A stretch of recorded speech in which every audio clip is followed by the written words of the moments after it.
A resounding boom echoed through the shimmering towers of Trigellan Prime as the phenomenon fired their bioweapons.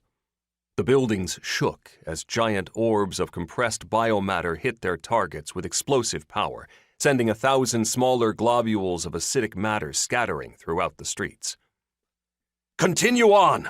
Ohsheit shouted, waving the last citizens through the checkpoint and ahead into the bunker. Frightened faces fled past him and his squad, the last survivors running like scared cattle, fleeing from an implacable enemy that had overwhelmed the planet's outer defenses far too quickly. Ohsheit watched them go, cursing under his breath at how long it was taking them to move to safety. The great house Aventina had become the last remaining stronghold on Trigellan, the people's final hope of surviving this onslaught.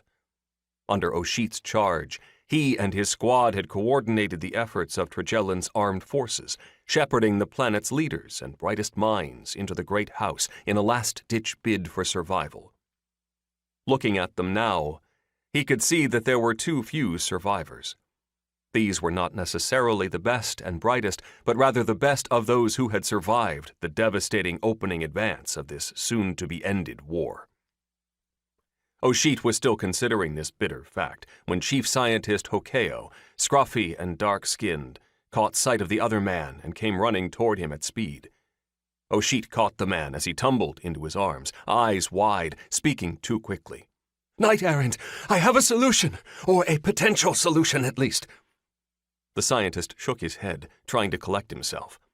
"I will need time to work through the details, but I may have a way of driving back the enemy." Ohsheit looked into the other man's dark eyes, seeing something beyond the raw terror in evidence in the eyes of the others fleeing to the bunker. There was conviction in Hokeo's gaze, confidence, and perhaps even hope. "Explain," Ohsheit demanded. "What is this solution? What exactly do you intend?"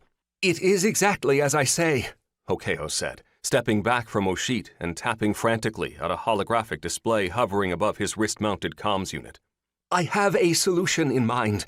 If I can just get to the lab and get the correct calculations and the machines calibrated, I may be able to implement the plan before—" The man trailed off, muttering and poking his display screen with singular focus, fingers speeding over the surface.